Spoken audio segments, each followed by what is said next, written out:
سلام اسی لیے کہا جاتا ہے کہ وہاں ہر طرح کے مشکلات، تکلیفیں، بڑھاپا، بیماری اور پریشانی اور غم و رنج سے نجات ہوگی اور انسان خلاصی پا جائے گا۔ قرآن مجید میں آتا ہے لَهُمْ دَارُ السَّلَامِ عِنْدَ رَبِّهِمْ وَهُوَ وَلِيُّهُمْ بِمَا كَانُوا يَعْمَلُونَ، انہی کے لیے ان کے رب کے ہاں سلامتی کا گھر ہے، یعنی جہاں وہ ہر تکلیف سے سلامت ہوں گے، اور وہ ان کا مددگار ہے ان اعمال کی وجہ سے جو وہ کرتے ہیں۔ یعنی دنیا میں اگر انسان اپنے ایمان کو سلامت رکھے، اللہ سبحانہ تعالیٰ کی حدود کی حفاظت کرے، تو کل انشاءاللہ اللہ تعالیٰ اسے سلامتی کا گھر عطا کریں گے۔ حقیقت یہ ہے کہ انسان دنیا میں مکمل امن و امان چاہتا ہے، وہ اپنی دنیا کو جنت بنانا چاہتا ہے، وہ آج کی زندگی کو یہ چاہتا ہے کہ ہر طرح کی تکلیف اور ہر مشکل سے خالی ہو جائے، لیکن اللہ سبحانہ تعالیٰ نے یہ سلامتی اور یہ امن اور یہ سب نعمتیں کل کے لیے رکھی ہیں، یعنی جنت کی شکل میں۔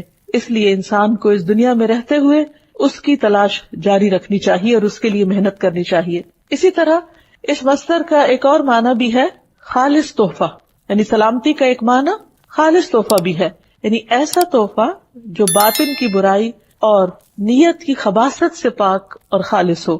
قرآن مجید میں آتا ہے فَإِذَا دَخَلْتُمْ بُيُوتًا فَسَلِّمُوا عَلَىٰ أَنفُسِكُمْ تَحِيَّةً مِّنْ عِندِ اللَّهِ مُبَارَكَةً طَيِّبَةً، جب تم گھروں میں داخل ہوا کرو تو اپنے گھر والوں کو سلام کہا کرو۔ یہ سلام کیا ہے؟ یہ اللہ سبحانہ تعالیٰ کی طرف سے مبارک اور پاکیزہ تحفہ ہے۔ تو اللہ سبحانہ تعالیٰ نے ہمیں جو سلام کا حکم دیا ہے وہ سلامتی کی دعا بھی ہے اور ایک تحفہ بھی ہے۔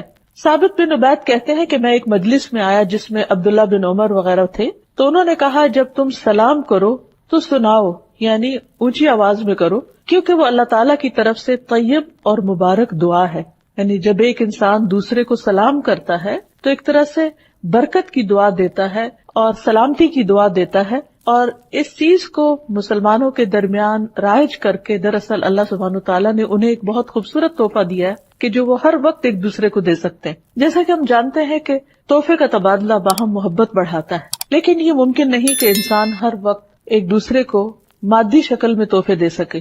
اللہ سبحانہ تعالیٰ نے ہم سب پر کس قدر مہربانی کی ہے اور ہمیں ایک ایسا کلمہ سکھا دیا، یعنی سلام کا، کہ جو خود ایک تحفہ ہے، اور اس کو خود اس نے تحفہ اور برکت والی چیز کہا ہے کہ اگر ہم ایک دوسرے کے ساتھ اس کو ایکسچینج کرتے رہیں تو اس میں ہمارا کچھ بھی خرچ نہیں آتا، لیکن اگر ہم خوشی کے ساتھ دوسروں کو سلام کریں اور جواب میں سلامتی کی دعا پائیں تو اس سے یقیناً ایسے لوگوں کے اندر رحمتیں اور برکتیں نازل ہوں گی، ان کے اندر سے دشمنیاں اور حسد اور شیطان کی ڈالی ہوئی نجاست ختم ہوگی۔ اللہ سبحانہ تعالیٰ کی طرف سے یہ پاکیزہ اور خوبصورت تحفہ آدم علیہ السلام کو ملا تھا جو ان کی سب اولاد کے لیے تھا۔ اب کچھ نے اسے اختیار کر لیا اور کچھ نے نہیں۔ حدیث میں آتا ہے رسول اللہ صلی اللہ علیہ وسلم نے فرمایا اللہ سبحانہ تعالیٰ نے جب آدم علیہ السلام کو پیدا کیا تو ان سے فرمایا کہ جاؤ اور فرشتوں کو سلام کرو، اور جو کچھ وہ تمہیں کہیں اسے غور سے سنو، وہ تمہارا اور تمہاری اولاد کا سلام ہوگا۔ آدم علیہ السلام فرشتوں کے پاس گئے اور انہوں نے کہا السلام علیکم۔ فرشتوں نے جواب میں کہا السلام علیک ورحمۃ اللہ، انہوں نے لفظ رحمت اللہ کا اضافہ کر لیا۔ تو بہرحال جب کوئی سلام کرے تو قرآن مجید میں حکم ہے اذا حییتم بتحیۃ فحیوا باحسن منها او ردوها، کہ جب کوئی تمہیں سلامتی کا تحفہ دے تو تم اس کو واپس لوٹاؤ، یعنی اگر کوئی تمہیں سلامتی کی دعا دے تو جواباً دعا دو اسی طرح یا اس سے بہتر، بِأَحْسَنَ مِنْهَا، اور اگر احسن نہیں یعنی ورحمت اللہ نہیں کہہ سکتے تو فَرُدُّوهَا، اتنا تو کہو جتنا دوسرے نے تمہیں کیا۔ اس لیے جو قوم، جو گھرانہ، جو افراد باہم سلام کو رواج دیتے ہیں، عام کرتے ہیں، ان کے درمیان باہم محبت ہوتی ہے، اللہ سبحانہ تعالیٰ کی طرف سے سلامتی اترتی ہے۔ اللہ سبحانہ تعالیٰ کا یہ نام حدیث میں بھی آیا ہے جس میں نبی صلی اللہ علیہ وسلم نے واضح طور پر بتایا کہ یہ اللہ تعالیٰ کا نام ہے۔ عبداللہ بن مسعود کہتے ہیں کہ جب ہم نبی صلی اللہ علیہ وسلم کے پیچھے نماز پڑھا کرتے تو ہم کہتے سلام ہو جبرائیل پر، سلام ہو میکائیل پر، سلام ہو فلاں پر، فلاں پر، سلام ہو اللہ تعالیٰ پر۔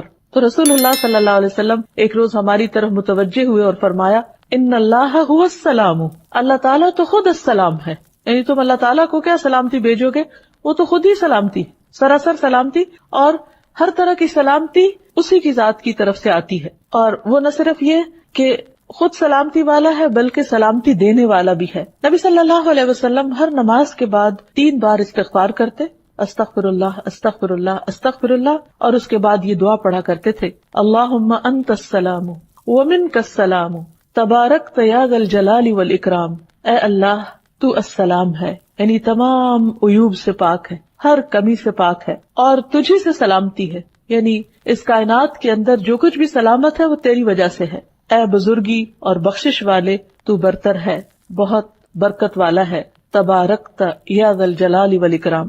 اللہ سبحانہ وتعالی نے اپنے انبیاء اور نیک بندوں کو دنیا میں سلام کیا ہے۔ قرآن مجید میں آتا ہے سلام علی نوح، سلامتی ہو نوح پر علیہ السلام۔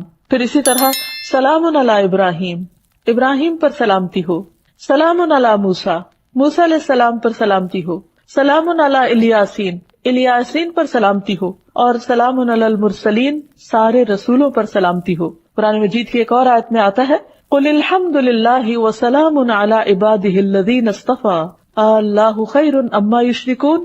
اللہ تعالیٰ نے نبی صلی اللہ علیہ وسلم سے کہا کہہ دیجئے سب تعریف اللہ کے لیے ہے اور سلام ہے اس کے ان بندوں پر جنہیں اس نے چن لیا، کیا اللہ بہتر ہے یا وہ جنہیں یہ شریک ٹھہراتے ہیں؟ اللہ سبحانہ وتعالیٰ جو السلام ہے اسی سے سلامتی اور عافیت کی امید اور توقع کی جا سکتی ہے۔ وہی اپنے بندوں کو ہر طرح کے ہول، ہر طرح کے خوف اور ہر طرح کی پریشانی میں سلامتی عطا کرتا ہے، جیسی سلامتی اس نے یحییٰ علیہ السلام کو عطا کی، جس کا خاص طور پر اللہ تعالیٰ نے قرآن مجید میں ذکر کیا۔ کسی بھی انسان کی زندگی میں بہت سے مواقع پریشانی کے ہو سکتے ہیں، لیکن 3 مواقع خاص طور پر پریشانی کے ہیں، جن میں سے ایک وہ دن جب انسان دنیا میں آتا ہے، دوسرا وہ دن جب وہ دنیا سے جاتا ہے، اور تیسرے وہ دن جب وہ قبر سے اٹھایا جائے گا۔ دنیا میں آنے کا دن پریشانی کا دن اس لیے کہ انسان ایک بالکل تنگ و تاریک کوٹھڑی سے ایک وسیع اور عریض دنیا میں آ جاتا ہے جو اس کے لیے بالکل اجنبی ہے، تو وہ آتے ہی گھبراہٹ کا شکار ہوتا ہے۔ دوسرے وہ دن جو موت کا دن ہوتا ہے، جب انسان اس دنیا سے رخصت ہو رہا ہوتا ہے، جدا ہو رہا ہوتا ہے، جب اس کی نگاہیں پھر جاتی ہیں، جب وہ اس دنیا سے اجنبی ہو جاتا ہے اور ایک نئی مخلوق سے ملاقات کرتا ہے، یا تو رحمت کے فرشتے یا عذاب کے فرشتے۔ جو نیک روح ہوتی ہے اس کے پاس جو فرشتے آتے ہیں وہ آ کر اس کو سلام کرتے ہیں، سلام علیکم طبتم، سلامتی ہو تم پر، تم بہت اچھے رہے۔ اللہ سبحانہ وتعالیٰ کی طرف سے بھی سلامتی لاتے ہیں۔ اور تیسرے وہ دن جس دن انسان اپنی قبر سے اٹھایا جائے گا اور وہ حشر کا دن ہوگا، وہ بھی سخت مصیبت کا، بہت طویل دن، بہت گھبراہٹ کا دن ہوگا، لیکن اللہ سبحانہ وتعالیٰ کو السلام ماننے والے اس دن بھی سلامتی اور امن میں رہیں گے، اور اللہ سبحانہ وتعالیٰ ان کو اپنی خاص سلامتی سے نوازے گا اور ان سے ہر طرح کا خوف اور غم اور گھبراہٹ اور پریشانی دور کر دے گا۔ تو اللہ سبحانہ وتعالیٰ نے جیسے یحییٰ علیہ السلام کے لیے ان مواقع کی سلامتی کا ذکر کیا، ہم دعا کرتے ہیں کہ اللہ تعالیٰ ہم سب کو بھی اپنی خاص حفاظت اور عافیت میں رکھے اور سلامتی سے نوازے۔ پھر اسی طرح ہم دیکھتے ہیں کہ اللہ سبحانہ وتعالیٰ اپنے بندوں کو جنت میں بھی سلام بھیجے گا۔ ارشاد فرمایا سلام قولا من رب الرحیم، سلام ہو اس رب کی طرف سے جو بہت مہربان رب ہے، جو بہت رحم فرمانے والا ہے۔ یہاں پر اللہ سبحانہ وتعالیٰ کی صفت الرحیم کا بھی ذکر کیا گیا، کیونکہ جنت میں صرف کوئی بھی اللہ کی رحمت ہی کی وجہ سے جا سکتا ہے، اور خود جنت کے ناموں میں سے ایک نام رحمت بھی ہے کہ انتی رحمتی، تو میری رحمت ہے، تمہارے ذریعے میں جس پہ چاہوں گا رحم فرماؤں گا۔ تو جو لوگ جنت میں جا چکیں گے تو اللہ تعالیٰ ان کو سلام بھیجیں گے، اولئک یجزون الغرفۃ بما صبروا ویلقون فیہا تحیۃ وسلاما، ان کو جنت کا سب سے اونچا بالا خانہ انعام میں ملے گا، یعنی جو صبر کرنے والے ہیں، اس لیے کہ انہوں نے صبر کیا، اور اس میں ان کا استقبال زندگی کی دعا اور سلام کے ساتھ کیا جائے گا۔ اسی طرح نیک لوگ جب جنت میں پہنچ جائیں گے تو ان کے چاروں طرف سے فرشتے حاضر ہو کر ان کو سلام کریں گے اور انہیں اس بات کی مبارک دیں گے کہ وہ کامیابی کی منزل کو پہنچ گئے۔ جنت کو بھی اللہ سبحانہ وتعالیٰ دار السلام کے نام سے پکارتے ہیں۔ قرآن مجید میں آتا ہے لہم دار السلام عند ربہم وہو ولیہم بما کانوا یعملون، انہی کے لیے ان کے رب کے ہاں سلامتی کا گھر ہے اور وہ ان کا مددگار ہے ان اعمال کی وجہ سے جو وہ کرتے تھے۔ یعنی جنت ایک ایسا مقام ہے کہ جہاں انسان کو کسی قسم کی کوئی تکلیف نہ ہوگی، کوئی پریشانی نہ ہوگی، لا یسمعون فیہا لغوا ولا تأثیما، جس میں انسان نہ کوئی بےہودہ گفتگو سنے گا اور نہ ہی گناہ میں ڈالنے کی کوئی بات، الا قیلا سلاما سلاما، مگر وہاں ایک قول بہت زیادہ ہوگا، ایک بات بہت عام ہوگی اور وہ سلام ہی سلام ہوگی، یعنی ہر طرف سے سلامتی کی پکار ہوگی، ہر کوئی ایک دوسرے کو سلامتی کے ساتھ گریٹ کر رہا ہوگا۔ کتنی خوبصورت ہے وہ جگہ اور کتنا بہترین ہے وہ مقام، لیکن وہ کس کے لیے ہے؟ یہ ان لوگوں کے لیے ہے جو دنیا میں ایک دوسرے کو اپنی تکلیفوں سے سلامتی میں رکھے، جو دنیا میں دوسروں کے لیے تکلیف کا باعث نہ بنے، جو اپنی زبان سے دوسروں کو سلامت رکھے، جو اپنے ہاتھوں سے دوسروں کو سلامت رکھے، جو اس دنیا میں شر اور فساد نہ پھیلائیں، دنیا کو بھی ایک سلامتی کی جگہ بنائیں۔ پھر یہ ہے کہ اللہ سبحانہ وتعالیٰ کا جو نام السلام ہے، یہ اس لیے بھی ہے کہ اللہ سبحانہ وتعالیٰ ہر نقص اور عیب سے پاک ہیں۔ اللہ سبحانہ وتعالیٰ کی صفات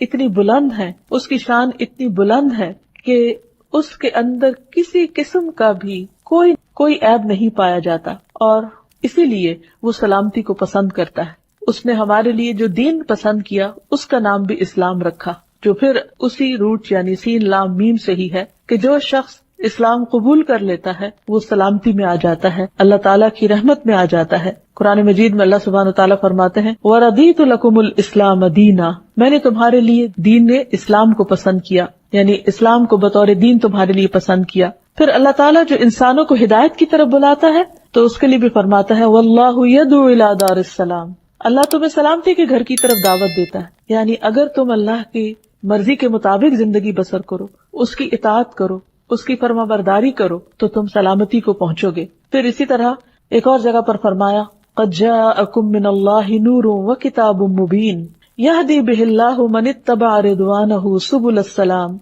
وَيُخْرِجُهُم مِّنَ الظُّلُمَاتِ إِلَى النُّورِ بِإِذْنِهِ وَيَهْدِيهِمْ إِلَى صِرَاطٍ مُّسْتَقِيمٍ۔ لوگو، اب تمہارے پاس اللہ کی طرف سے روشنی اور ایک ایسی واضح کتاب آ چکی ہے جس کے ذریعے اللہ تعالیٰ ان لوگوں کو سلامتی کی راہیں دکھاتا ہے جو اس کی رضا کے پیچھے چلتے ہیں، اور انہیں اپنے اذن سے اندھیروں سے نکال کر روشنی کی طرف لے جاتا ہے اور سیدھی راہ کی طرف ان کی رہنمائی کرتا ہے۔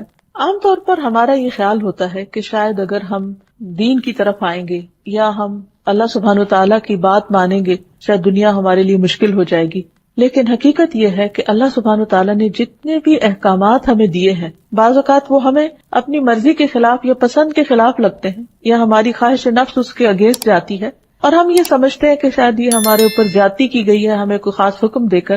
لیکن اگر تھوڑا سا گہرائی میں انسان دیکھے تو اللہ تعالیٰ کے حکم ماننے میں انسان کے لیے سلامتی ہی سلامتی ہے، دو طرح سے۔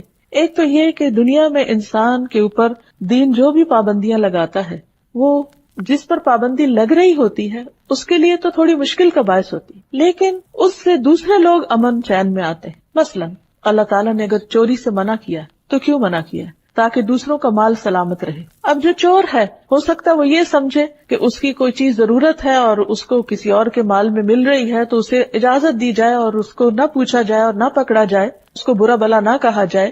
لیکن کیا واقعی عقل بھی اس کو مانتی ہے کہ کسی کو اس بات کی اجازت دے دی جائے کہ وہ دوسرے کے مال میں اپنی مرضی شروع کر دے؟ اللہ تعالیٰ نے اس کی اجازت نہیں دی اور اسے کبیرہ گناہوں میں شمار کیا۔ کیوں؟ تاکہ دوسروں کا مال سلامت رہے۔ اسی طرح جھوٹ بولنا، دھوکہ دینا، وعدہ خلافی کرنا، غیبت کرنا، دوسروں کو تانے دینا، یہ ہو سکتا ہے کہ کسی کے لیے بہت ایک خوشگوار فعل ہو، اور کچھ لوگوں کی ہیبٹ بن جاتی ہے کہ وہ دوسروں کی برائیاں کر کے اس سے لطف اٹھاتے ہیں، یا دوسروں کی عزت اچھال کر اس کو اپنے لیے ایک بہت انجوائبل چیز سمجھتے ہیں اور اس میں کوئی قباحت محسوس نہیں کرتے، یا بعض اوقات دوسروں کو تانا دے کر دوسروں کا دل دکھا کر وہ بہت لطف اٹھاتے ہیں۔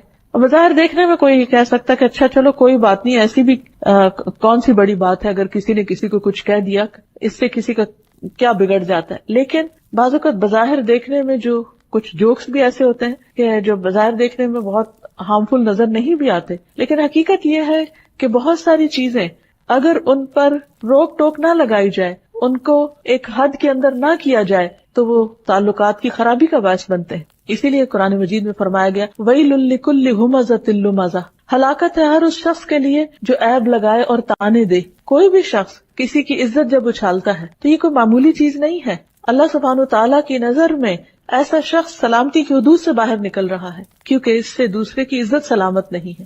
اسی طرح اگر کوئی قاتل یہ چاہے کہ اسے دوسروں کی جان کے ساتھ کھیلنے دیا جائے اور اس کی اس پر پکڑ نہ ہو تو یہ کسی بھی طور پر جائز نہیں، کیونکہ اگر اس کو اجازت دی جاتی ہے تو دوسرے کی جان سلامت نہیں۔ تو اللہ تعالیٰ نے جو شریعت ہمارے پاس بھیجی ہے اس کے کچھ مقاصد ہیں کہ انسان کا دین سلامت رہے، یعنی جو بھی حدود اور پابندیاں لگائی گئی اس میں کہیں دین کی سلامتی ہے، کہیں عزت کی سلامتی ہے، کہیں حسب نسب کی سلامتی ہے۔ مثلا زنا کی اجازت کیوں نہیں دی گئی؟ تاکہ لوگوں کا حسب نسب سلامت رہے۔ اسی طرح شراب کی اجازت کیوں نہیں دی گئی؟ تاکہ انسان کی عقل سلامت رہے. تو یہ تمام چیزیں جو بظاہر دیکھ کر یوں محسوس ہوتا ہے کہ ہمارے دین میں بہت مشکل احکامات ہیں، لیکن حقیقت میں یہ انسانوں کی بھلائی اور انسانوں کی سلامتی کے لیے ہی السلام نے بھیجے ہیں. تو اب یہ ہے کہ ہمیں اللہ سبحانہ تعالیٰ کے اس نام پر غور و فکر کرنا چاہیے، اور اللہ سبحانہ تعالیٰ کی ذات سے سلامتی اور عافیت کی امید رکھنی چاہیے، اور اس کی دعا بھی کرنی چاہیے.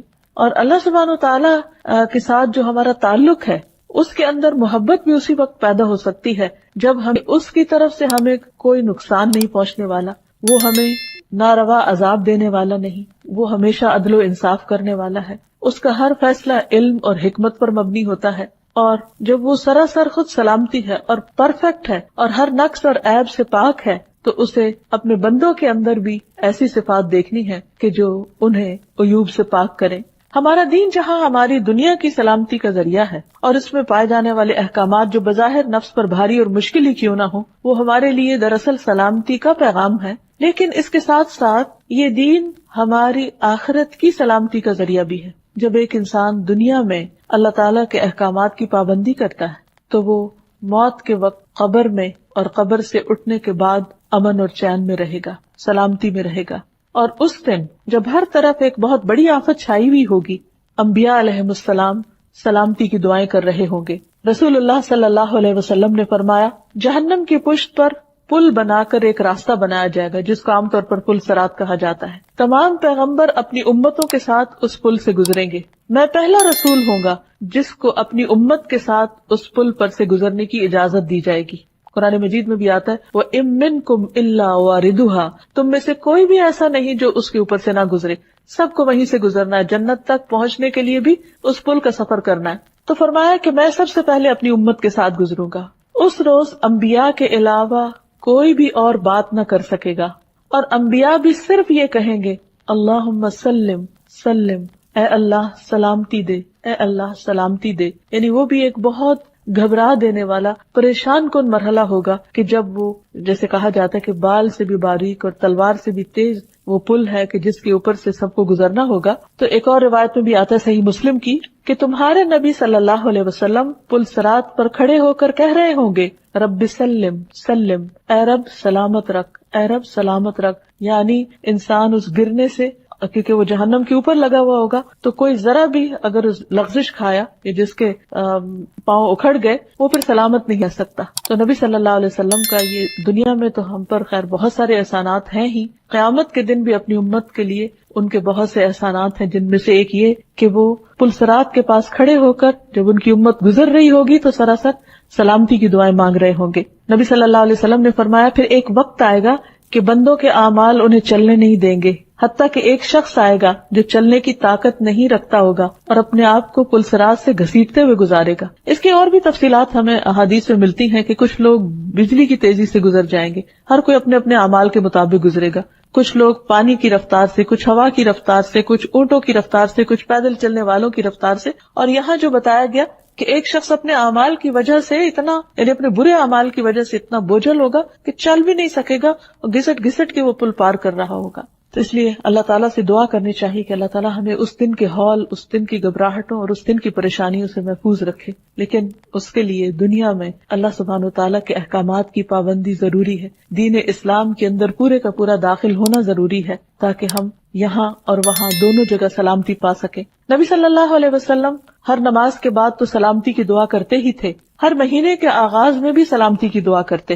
جب چاند دیکھتے تو فرماتے، اللہم اہلہ علینا بالیمن والایمان والسلامۃ والاسلام ربی وربک اللہ. اے اللہ ہم پر اس چاند کو خیر، ایمان، سلامتی اور اسلام کے ساتھ طلوع فرما.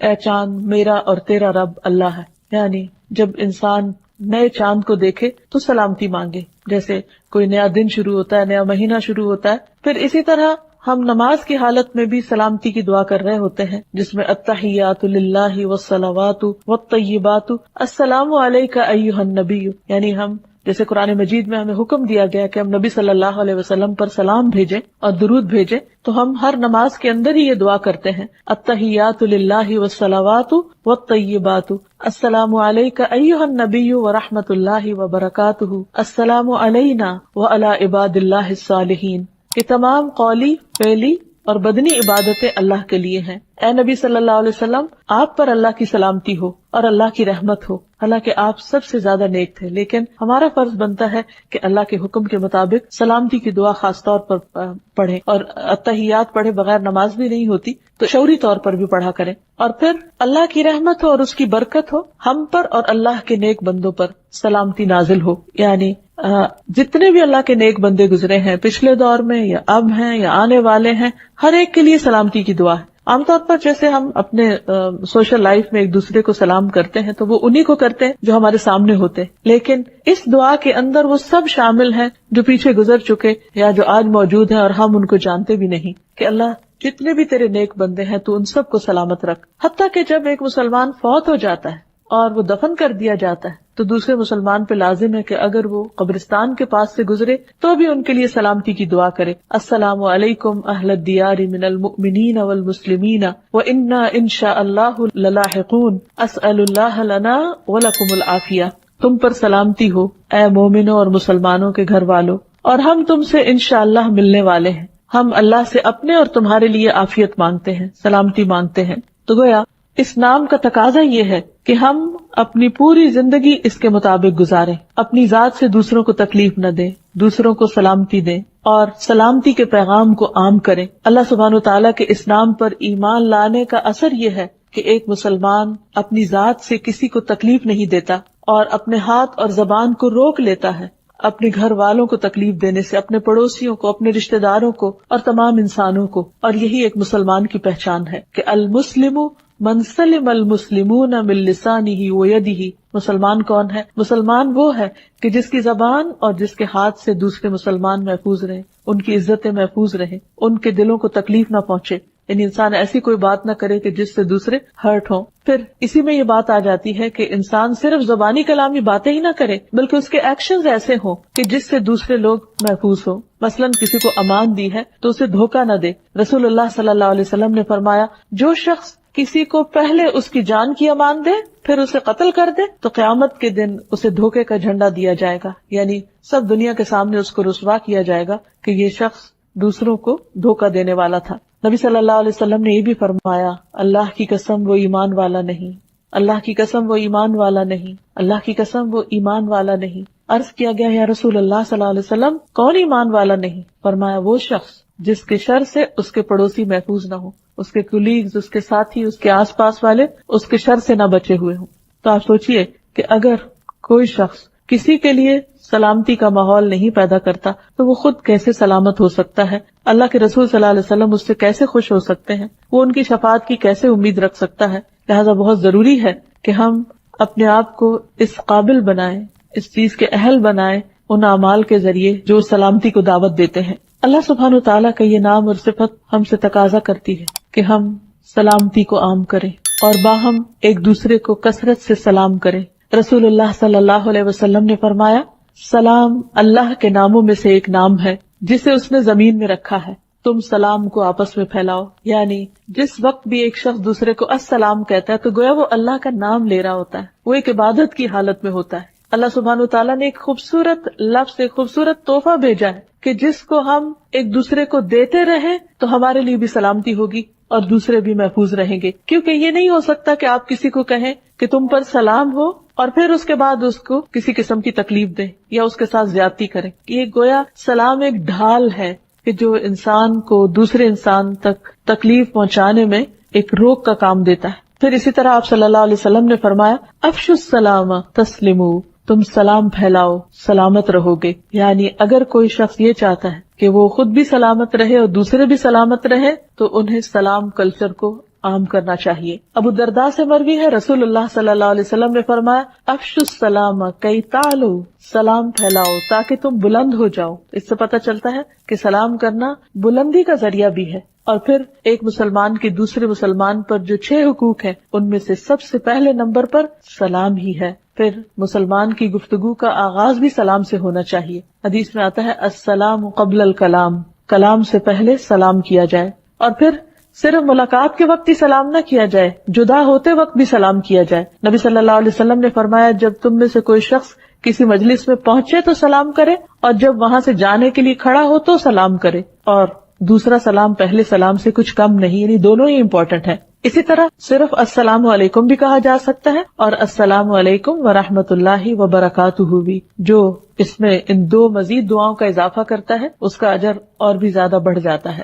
پھر جو شخص سلام میں پہل کرتا ہے وہ دراصل اللہ کی قربت تلاش کر رہا ہوتا ہے، یعنی سلام کرنا محض ایک رسمی یا رواجی کلمہ نہیں ہے، بلکہ یہ سراسر عبادت ہے جس سے اللہ کا قرب نصیب ہوتا ہے۔ ابو امامہ کہتے ہیں کہ عرض کیا گیا، اے اللہ کے رسول صلی اللہ علیہ وسلم، جب دو آدمیوں کی ملاقات ہو تو کون پہلے سلام کرے؟ پہل کس کو کرنی چاہیے؟ آپ نے فرمایا جو ان دونوں میں سے اللہ کے نزدیک زیادہ ہوگا وہ سلام میں پہل کرے گا، یعنی جو سلام کرنے میں پہل کر جاتا ہے وہ دراصل اس بات کی علامت ہے کہ وہ اللہ کے قریب ہے، یعنی اللہ سبحانہ وتعالیٰ کی اس صفت کے ساتھ اس کو ایک خاص تعلق ہے، اور وہ انشاءاللہ اللہ تعالیٰ کی طرف سے سلامتی بھی پائے گا۔ پھر یہ ہے کہ سلام پہلے کرنے میں اجر میں بھی سبقت لے جاتا ہے انسان، یعنی دونوں کو اگرچہ ثواب ملتا ہے لیکن جو پہل کرتا ہے اس کو زیادہ اجر ملتا ہے، اور یہ مفت میں نیکیاں کمانے کا ایک ذریعہ ہے جس پر کچھ بھی خرچ نہیں آتا۔ ابو ہریرہ کہتے ہیں کہ ایک شخص رسول اللہ صلی اللہ علیہ وسلم کے پاس آیا، آپ اس وقت ایک مجلس میں تشریف رکھے ہوئے تھے۔ اس شخص نے کہا السلام علیکم،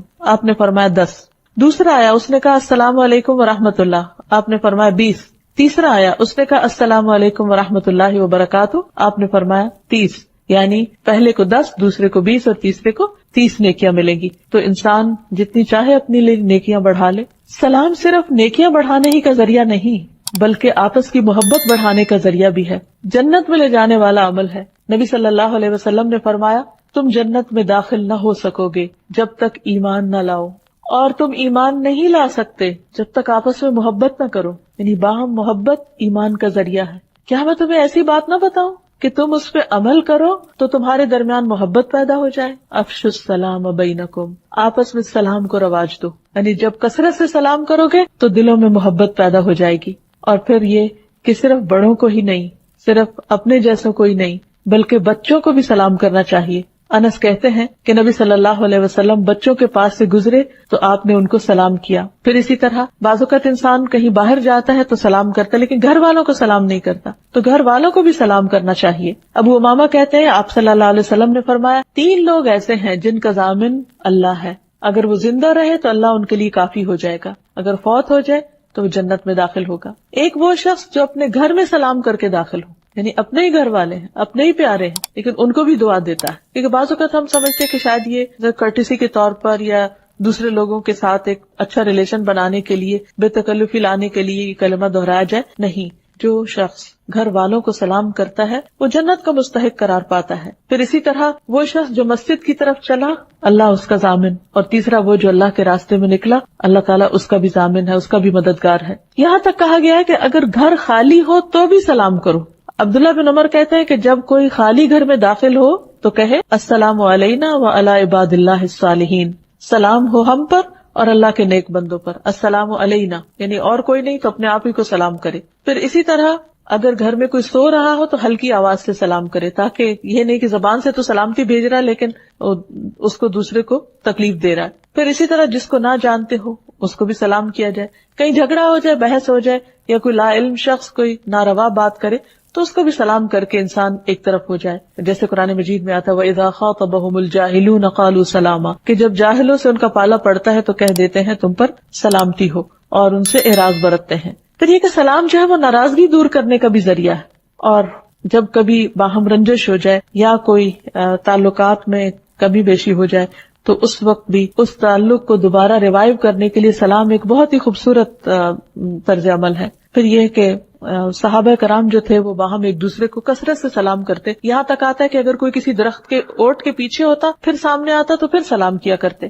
آپ صلی اللہ علیہ وسلم نے یہاں تک بھی فرمایا کہ جو سلام نہ کرے اسے اندر آنے کی اجازت نہ دو، اور اس معاملے میں صرف یہ نہیں کہ کرنے کی فضیلت بتائی گئی، جو نہ کرے اس کو ناپسند بھی کیا گیا۔ اور آپ نے فرمایا کہ سب سے بڑا بخیل وہ ہے جو سلام کرنے میں بخل کرے، یعنی جو کھل کے سلام نہیں کرتا یا شوق سے سلام نہیں کرتا یا سلام کرنے کو اپنی عادت نہیں بناتا۔